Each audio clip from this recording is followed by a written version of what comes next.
Okay. Okay, so hi Anna. Hello, Victoria. Thank you for taking the time to speak to me. You're welcome.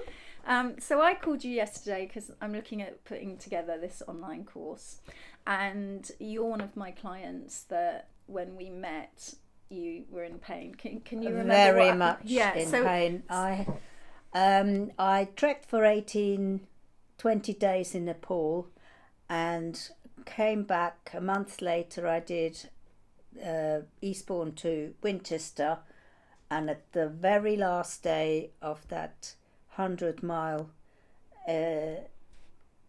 I started hurting. Okay. And I could hardly walk. Okay. And then I met you by chance. Yeah. Whilst I was walking my dog in the park. Exactly. Yep.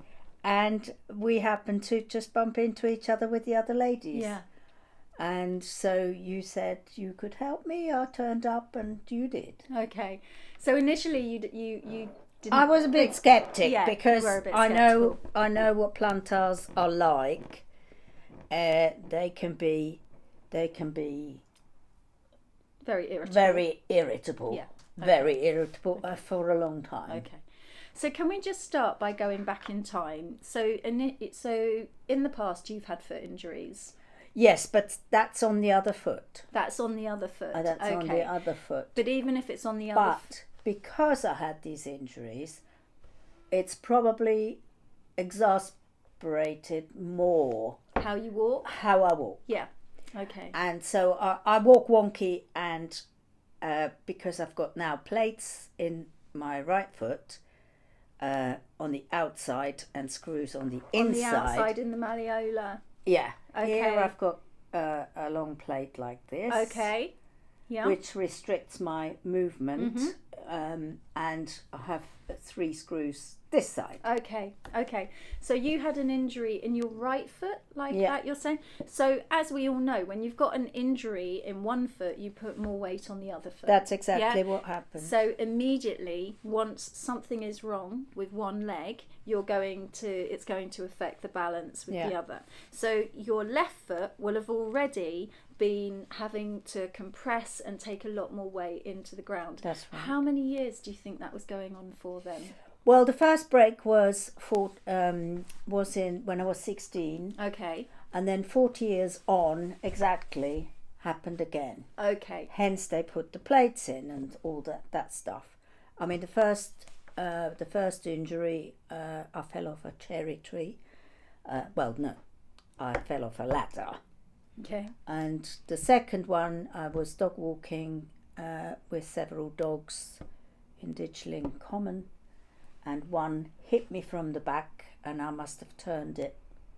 And I knew exactly what was going on. So we'd had breaks, we'd had injuries in the other foot, so that immediately affected your gait. Yeah. On this course that I want to do, I want to talk a lot about people's gait, because obviously you've got an initial injury, but the moment you change how you walk and shift your centre of mass, your weight going down through the ground, it's going to have a real effect. When you look at all these little bones in the foot, any shift in weight, you can see, can't you, how it's just going to change the way they relate to each other. Yeah. So when you think that the fascia is coming down here, the back of the leg, and then it turns into plantar fascia here, the moment you shift the weight, so either if this is the foot that was injured or if it's the foot that has had to take the weight, you can see how immediately it's going to affect everything here. Yeah. Okay.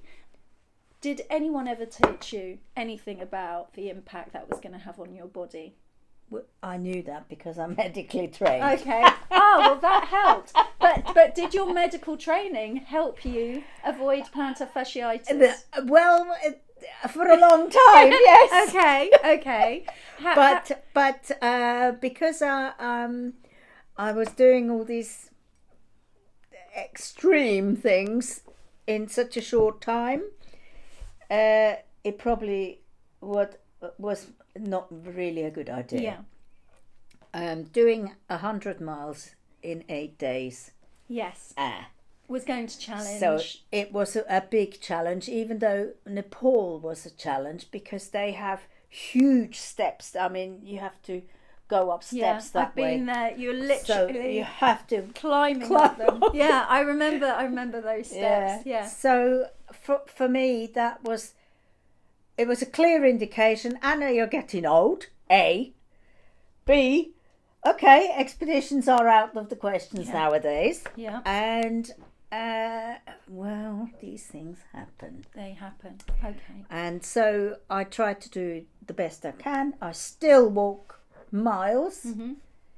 Every week I do at least 100,000 to over 105,000 steps. Yeah. You know, a week. Okay, so when we met, what stage were you at that point? I couldn't walk at all. You couldn't walk at all. Okay. I could not walk at all. I was in so much pain. Yeah. And I was trying everything. I was trying, you know, these squeezy things, and it was a nightmare. Okay. And so I met you fairly early on, because we finished the 100-miler end of June, and I met you mid July. Okay. And you gave me an appointment of next week. Yeah.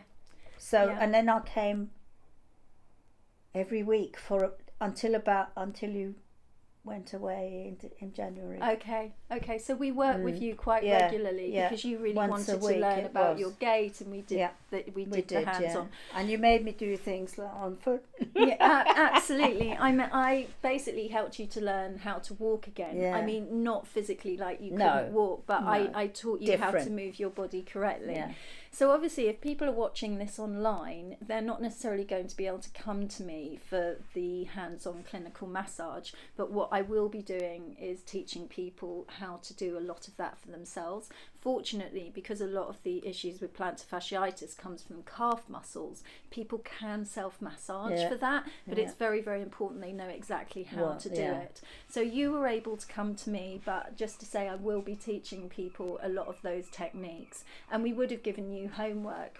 Did we get you using the tennis ball? Yes, which I was doing anyway. Yeah. I knew about that already, and I bought myself a roller. Okay. So that worked. All right.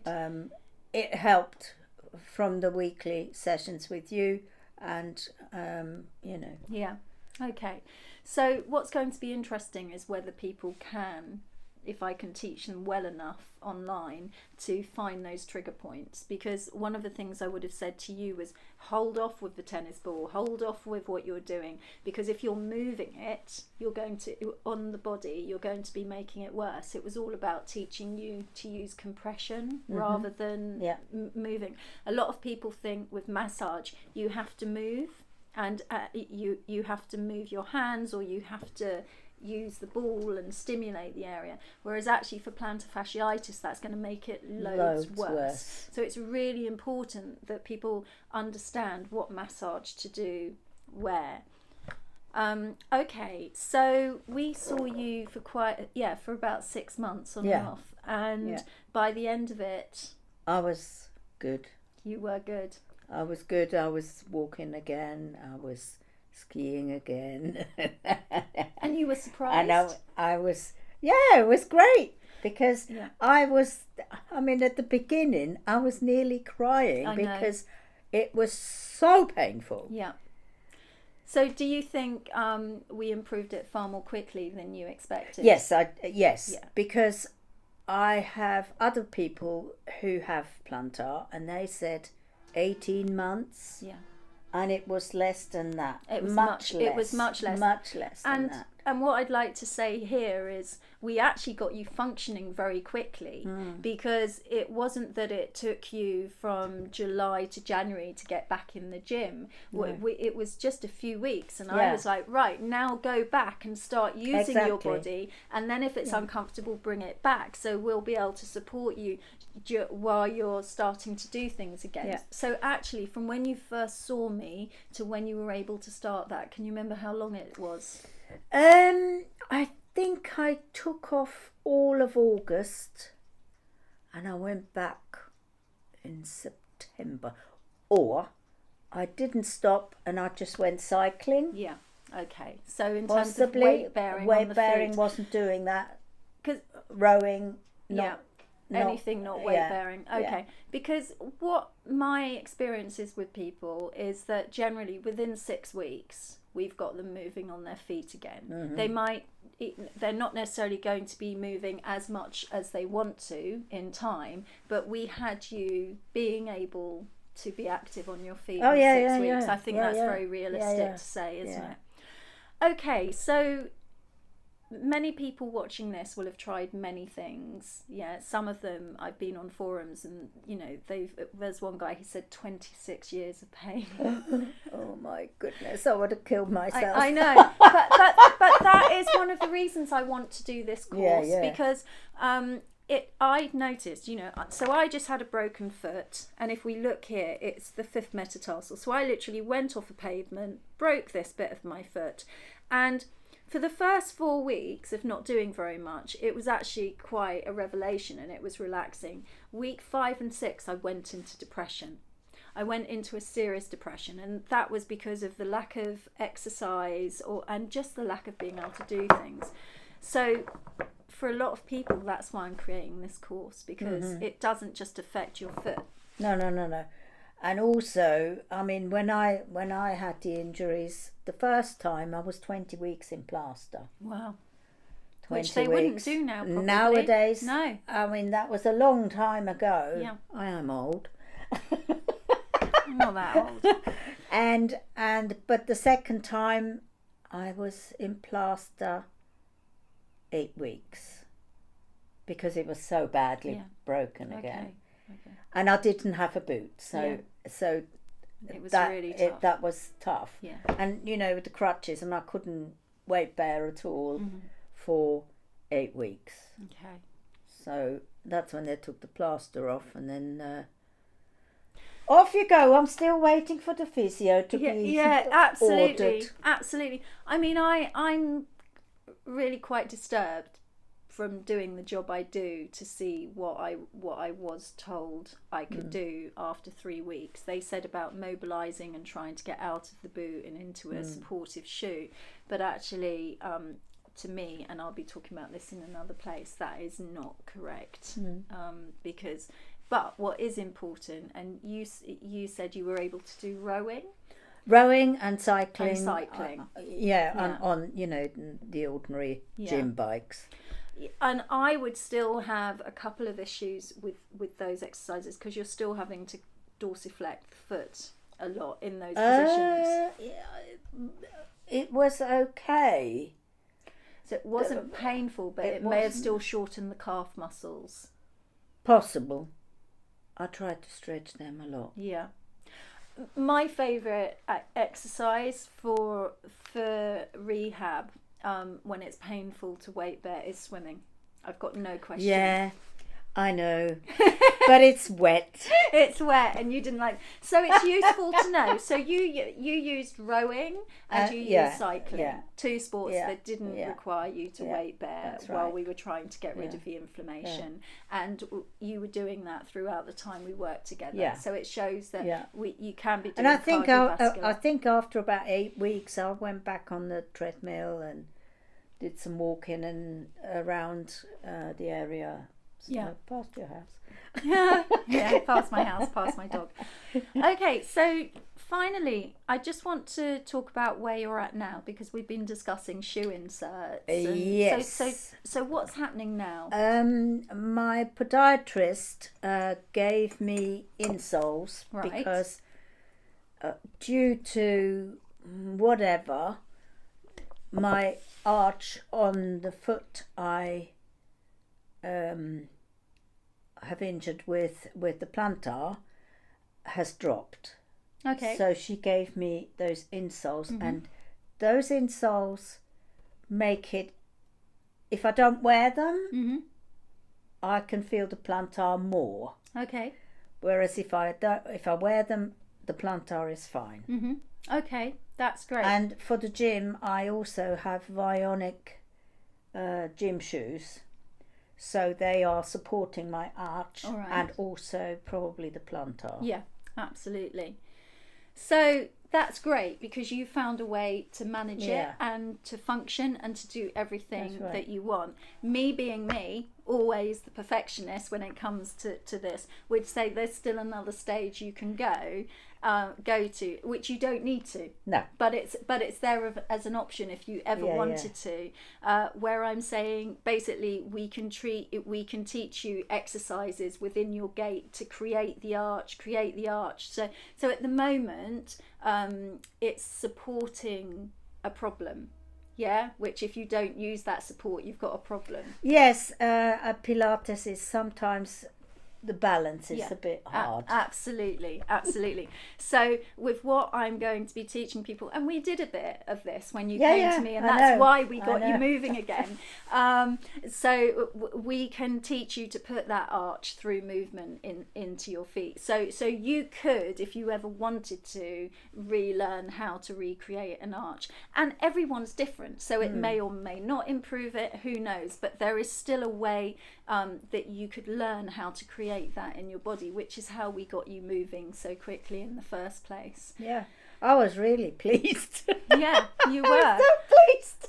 And for me as a practitioner, it's like every single person that I've worked with on this, I'm always like, well, I'm saying I've helped everyone before, but I don't know if I can help you. You know, you never know how someone's body's going to respond. I was a bit skeptic, I have to say. Yeah, you were a bit skeptic. But the reason I'm doing this course is because I can honestly say, other than one person who was extremely overweight and someone else who kind of had a growth in their foot where it just wasn't going to anywhere because it was a different problem, I've actually never had anyone not get an improvement. Now, doing this course online, I'm not necessarily able to physically get my hands on people's feet and legs, but I can teach them the self-massage. Brilliant. If you can get to Brighton. But what I can do is teach people how to work on the trigger points, how to work on the connective tissue themselves, and I can teach people very basic stuff about how to walk again and how to change the way your foot relates to the ground. So I want to share that with people. Good. Yeah, like I shared it with you. Thank you for taking a chance on me, because it really paid off, didn't it? Yeah, it did. Okay, all right. So that's super. You're welcome. Is there anything else that we're No, forgetting to talk about? Don't think so. Did we talk about nutrition? Did I get you on magnesium? I have always taken magnesium. So you've always taken care of your nutrition and everything like that. I take an awful lot of stuff.